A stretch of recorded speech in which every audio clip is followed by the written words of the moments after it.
Tarmoqlararo ekran texnologiyasi. Reja: birinchi kirish, ikkinchi tarif va tamoyillar, uchinchi arxitektura va komponentlar, to'rtinchi materiallar va panel texnologiyalari, beshinchi sensorlar va interaktivlik, oltinchi afzalliklar va cheklovlar, yettinchi standartlar va tarmoqlararo integratsiya, sakkizinchi kelajak istiqbollari, to'qqizinchi xulosa. Kirish. Tarmoqlararo ekran texnologiyasi zamonaviy elektronika, optika, materialshunoslik va axborot kommunikatsiya sohalarining kesishmasida joylashgan keng qamrovli yo'nalishdir.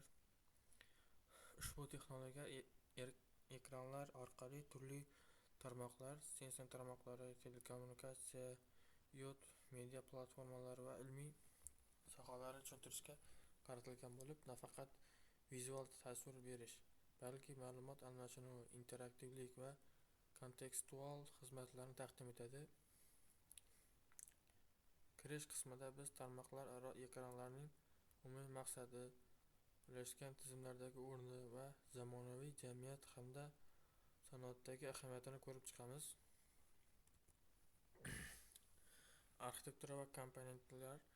Tarmoqlararo ekran tizimining arxitekturasi bir nechta qatlamlardan iborat. Fizik panel va uning materiallari, orqa boshqaruv elektronika, sensorlar va kirish qurilmalari, dasturiy ta'minot qatlamlari hamda tarmoqlararo integratsiya uchun API va xavfsizlik modullari. Fizik qatlam bu yoritgich elementi hamda orqa yoritish yoki emitter tizimidir. Driver chiplar qayta ishlash, piksel boshqaruv va kuchlanish ta'minotini amalga oshiradi. Sensorlar esa teginish, bosim, harorat, yorug'lik va yaqinlikni aniqlab, ekran va tarmoq xizmatlarini moslashtiradi. Materiallar va panel texnologiyalari. Panel texnologiyalarida asosiy yo'nalishlar LCD, OLED, microLED va YENIC hisoblanadi. Har bir texnologiyaning o'ziga xos afzalliklari va cheklovlari mavjud. LCD yuqori ishlab chiqarish hajmi va past xarajat bilan ajralib turadi, lekin kontrast va ko'rinish barchadagi jihatdan OLED va microLEDga nisbatan kamroq. OLED ajoyib kontrast va rang ko'rsatkichlarini beradi, ammo degradatsiya va yoqilg'ining pasayishi muammolari mavjud. MicroLED esa yuqori yorqinlik, energiya samaradorligi va uzoq umrni taklif qiladi, lekin ishlab chiqarish xarajatlari va masshtabga moslashuvi dolzarb masala bo'lib qolmoqda. Sensorlar va interaktivlik. Tarmoqlararo ekran texnologiyasida sensorlar displeyning oddiy ko'rinishidan tashqari interaktiv tizim sifatida ishlashini ta'minlaydi. Teginish, bosim, sezgirlik, barmoq izlari va haptik aloqa foydalanuvchi bilan o'zaro ta'sirning asosiy vositalaridir. Bundan tashqari gestural va ko'z kuzatuvchi sensorlar yordamida kontentni kontekstga qarab dinamik ravishda o'zgartirish mumkin. Bu esa AR/VR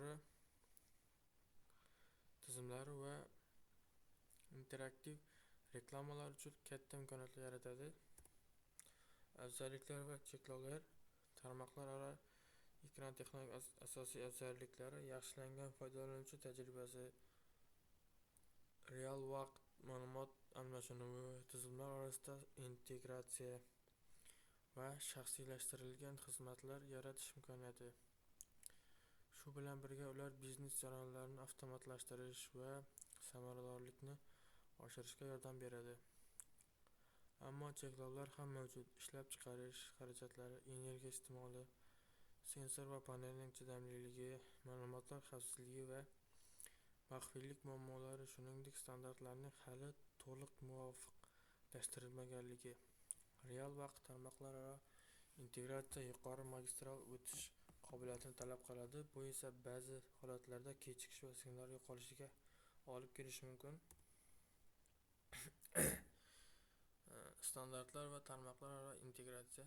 Tarmoqlararo ekranlar samarali ishlashi uchun xalqaro va sanoat standartlari muhim ahamiyatga ega.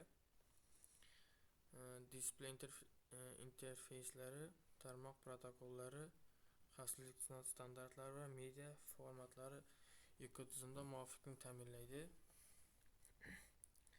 Bu bilan birga interoperabilnosni oshirish uchun API va middleware yechimlari ishlab chiqiladi. Ular ekranlarni bulut, edge computing va IoT qurilmalari bilan muammosiz bog'lash imkonini beradi.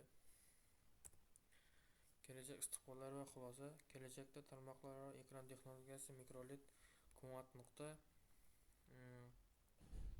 integratsiyasi, optik boshqaruv va metasath texnologiyalar orqali yanada yuqori sifat va yangi funksiyalarni taklif etadi.